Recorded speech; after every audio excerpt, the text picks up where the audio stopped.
tonight is about a warning that has been sounded about a looming corruption scandal. Soon after the Met Department issued a warning about enhanced rainfall during this rainy season due to the El Nino phenomena, we've already started seeing signs of yet another looting season in the offing.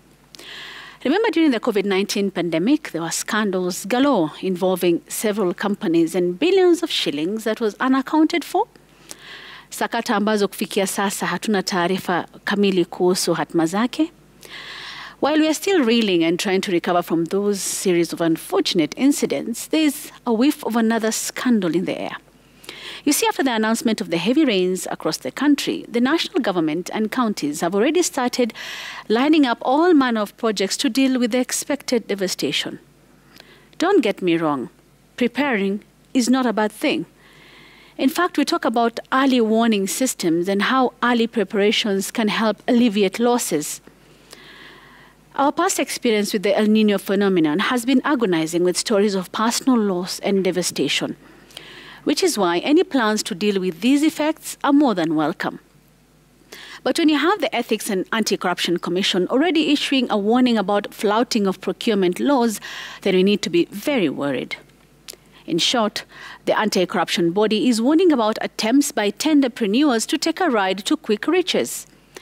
The EACC has already received reports that there's a disregard of the law in the initiation and implementation of some mitigation measures. Yaani huenda tayari kuna majaribio ya kukiuka sheria zilizoko. The EACC is giving its own early warning. As, get this, the counties have already asked for at least 15 billion shillings to deal with the effects of the looming heavy rains.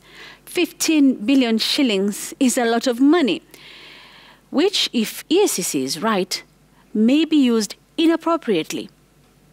And since a warning has been issued, unlike in the past when tunagutuka baada ya hela kupotea, sasa kuna nafasi ya kuhakikisha pesa hizo zinatumika kama inavyotakikana.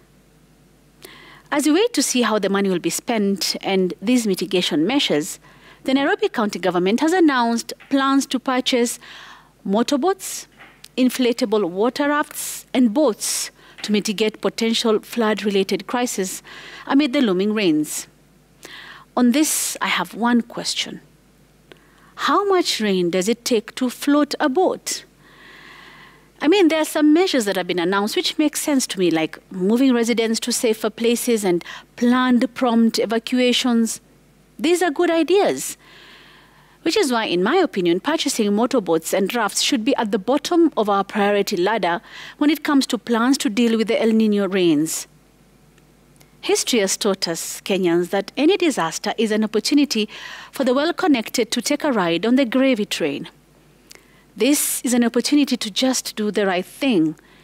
Use the money as it should be, to help those who desperately need it, to help alleviate suffering and put every effort to ensure people's daily lives have some semblance of normalcy under the circumstances. I honestly pray that what I wish for is not wishful thinking, but something that is actually possible. That is my memo.